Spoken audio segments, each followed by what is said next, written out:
The Fantastic Four. Number 1. November 1961. The Fantastic Four. Dr. Reed Richards, Ben Grimm, Susan Storm, and Johnny Storm. A flare shoots into the sky, revealing 3 awesome words. Like a thunderbolt, a legend is born. Police look up, confused and concerned, speculating about its meaning. Meanwhile, a shadowy figure holding a flare gun stands inside a building watching the flare through a window. He hopes this will be the only time he ever has to send the signal. He is the leader of the Fantastic Four. In another part of the city, Susan Storm is having tea when a friend points out the strange message in the sky.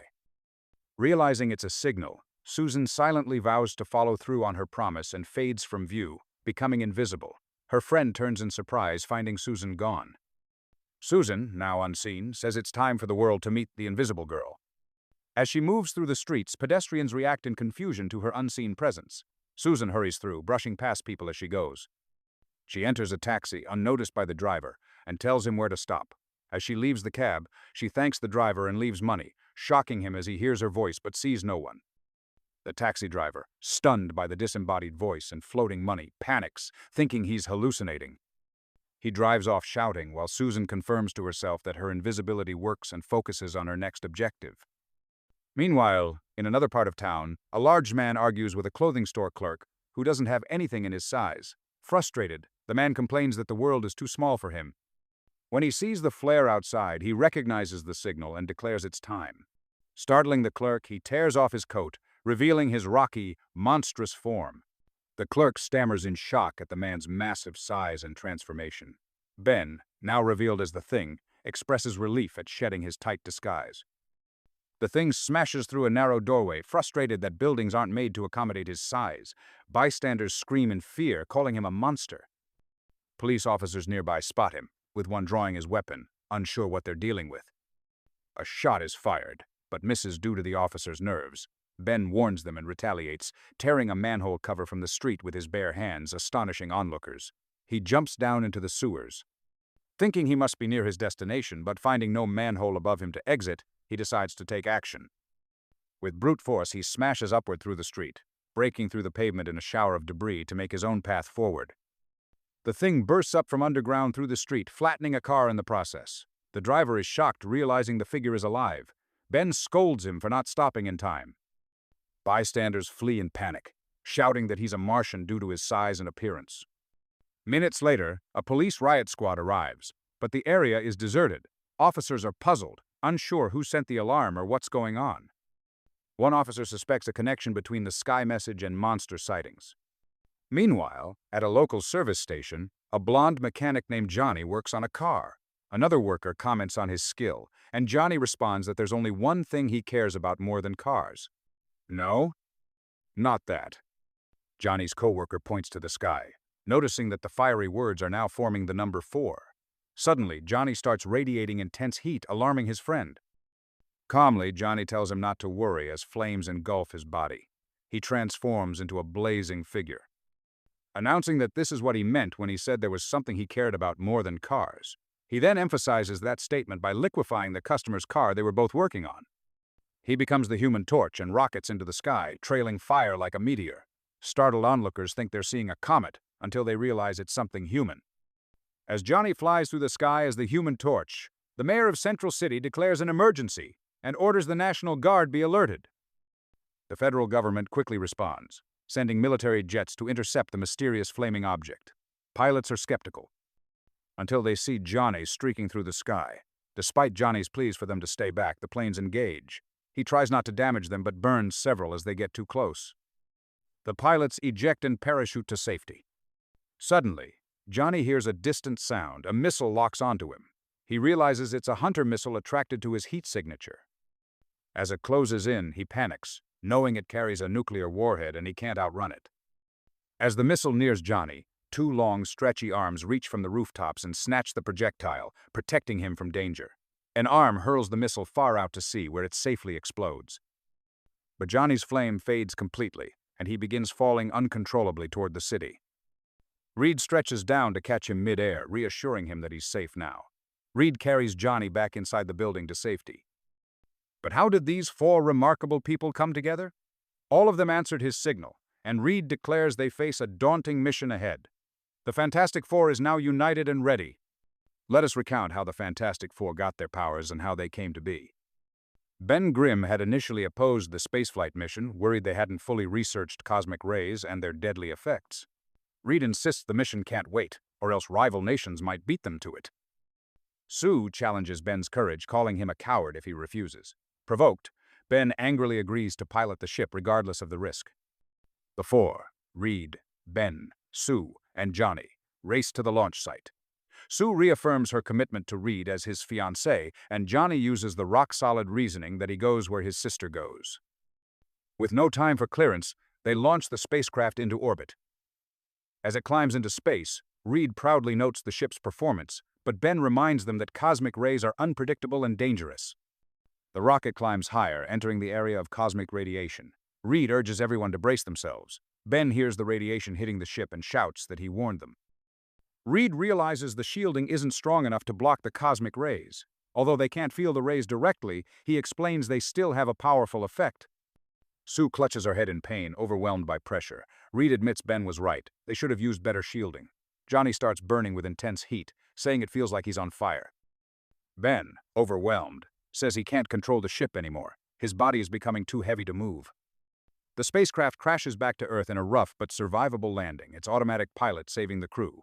Reed expresses gratitude they're alive, but Sue laments that the mission failed. Reed warns that the danger might not be over. They still need to check for any effects from the cosmic rays. Suddenly, Sue starts feeling strange and begins fading from view. Reed and the others watch in shock as she becomes invisible. Johnny panics, unable to see her at all. And Reed theorizes that the rays altered her atomic structure. The team wonders if she'll ever return to normal. Just as suddenly, Sue reappears, confused but unharmed, saying it happened automatically. Sue is relieved to be visible again, but Ben remains skeptical and bitter, demanding to know how they can be sure the rest of them won't suffer worse effects.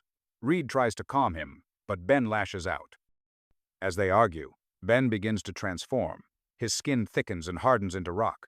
Turning fully into the Thing, he becomes enraged. Sue declares he's strong as an ox. And Ben tries to fight Reed. As Ben charges, Reed's own powers manifest. His limbs stretch impossibly to avoid the blow. He restrains Ben with his elastic arms, struggling to hold him. As the fight settles, Reed realizes what he's done and questions what's happened to all of them. Johnny calls Ben and Reed monsters, blaming the cosmic rays, but then realizes he's been affected too. His body ignites when he's excited. Bursting into flame, Johnny discovers he can fly. He streaks into the sky, shouting with joy, before eventually landing near the others. The team watches in silence as the brush fire dies down, each deep in thought. Reed declares that they've all changed. They're more than human now, and Ben understands they must use their powers to help mankind. The group decides to embrace their new identities. Johnny names himself the Human Torch. Sue adopts the name Invisible Girl. Ben accepts being called the Thing, and Reed chooses the name Mr. Fantastic. Thus, the Fantastic Four is born, vowing to face the future together.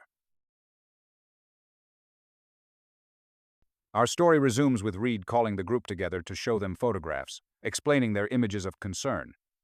One photo shows a massive crater where an atomic plant once stood, located behind the Iron Curtain. The team is shocked as Reed points out the destruction. Reed, Sue, and Johnny examine photos showing similar destruction at atomic plants in Australia and South America. Reed explains that this pattern is happening globally with no known cause. He checks a radar machine and announces that a new cave-in is about to occur. The scene shifts to French Africa, where soldiers guarding an installation feel the sand throbbing beneath them. Suddenly, the earth shakes violently. A soldier cries for help as the ground gives way beneath him. His comrade pulls him to safety, shocked that such an event could happen in the desert. The quake grows worse, with the men exclaiming that the earth is behaving as if it's gone mad. A massive cave-in swallows the entire atomic installation in French Africa. Soldiers watch in horror as the ground collapses. Suddenly, an enormous pair of claws erupts from beneath the sand, an unearthly creature unlike anything seen before. The soldiers panic and scramble for artillery. But it's no use. The monster's hide is too tough, and its strength is overwhelming, able to tunnel through rock and crush tanks single-handedly. As it advances, the situation seems hopeless. But then, a commanding voice halts the beast. Obeying instantly, the creature withdraws underground. The voice belongs to its master, a mysterious figure revealed as the Mole Man, signaling a deeper threat lurking beneath the earth. Back at the Fantastic Four's headquarters, the team watches Reed's radar scope as another cave-in is detected, this time in French Equatorial Africa. Reed announces that, based on the pattern of global disturbances, all events point to a mysterious location called Monster Isle. Ben doubts it exists, but Sue insists they investigate. The team flies to the remote island in their private jet, and soon spots its ominous, jagged peaks. As they land and climb to the top, Ben grumbles about the mission. Suddenly, Reed hears a sound from below. Strange red eyes appear in the darkness, and in an instant, a massive three-headed creature charges over the ridge at them. The team is caught off guard as the monster lunges. As the giant three-headed monster attacks, Johnny urges Sue to turn invisible.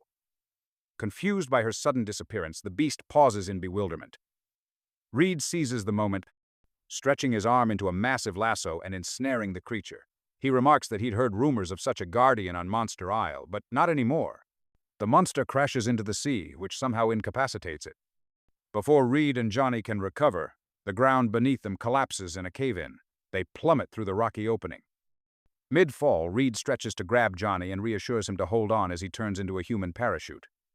Reed and Johnny descend to the bottom of the dark pit, unsure of where they've landed. Johnny feels something and discovers a hidden trapdoor in the wall. As it opens, a sudden blinding light overwhelms them both, causing them to black out. Later, they awaken in strange adhesive suits, now protected from the intense glow. Confused, they realize the light had knocked them unconscious. A voice addresses them, saying it's about time they recovered. Still unable to see, they ask where they are and who is speaking. The voice explains their blindness comes from the brilliance of the Valley of Diamonds. At last, the speaker reveals himself, a strange figure declaring, "I am the Mole Man." Attention shifts back to Sue Storm and Ben Grimm, the two Fantastic Four members who didn't fall during the cave-in. Sue searches frantically for Reed and Johnny, unaware that a large, monstrous creature is creeping up behind her. She hears a noise and turns in alarm. Nearby, other eyes spot the danger too, those of the ever-watchful thing. Ben sees Sue in trouble and springs into action. As Sue ducks aside, Ben charges forward, telling her to get clear. He's ready to fight. The massive blue guardian of Monster Isle grapples with the thing, but Ben Grimm's raw strength prevails. He lifts the creature overhead and hurls it into the water, somehow neutralizing that creature as well. As they head off to find Reed and Johnny, Sue wishes Ben would stop blaming Reed for his transformation. Deep below the surface, Reed and Johnny are brought before the Mole Man, who lounges in his throne room. The Mole Man claims the world will soon know his name and fall under his power. Reed, bewildered, demands to know who he is and where they've been taken. The Mole Man recounts how he was rejected and mocked by the surface world, turned down for dates, jobs, and ridiculed for his appearance. Eventually, he could endure it no more and set out to find a new world, one where he could rule. His search took him across the globe until he was shipwrecked on Monster Isle. There, he discovered a mysterious cavern and followed it deep below the Earth's surface. Inside the immense cavern, he found what he believed was the legendary land at the Earth's center. But his triumphant shout triggered an avalanche, burying him in rock. Although he survived, the impact left him nearly blind. Alone and handicapped, he adapted to the underground world, calling himself a human mole. The Mole Man boasts how he turned his misfortunes into power, mastering the subterranean creatures and establishing an underground empire. His voice grows unhinged as he demonstrates his radar-like senses, claiming he can detect any attack in the dark. Reed attempts to strike him with a pole, but the Mole Man dodges and counters, using his enhanced senses and agility to easily fend off attacks. He explains his plan.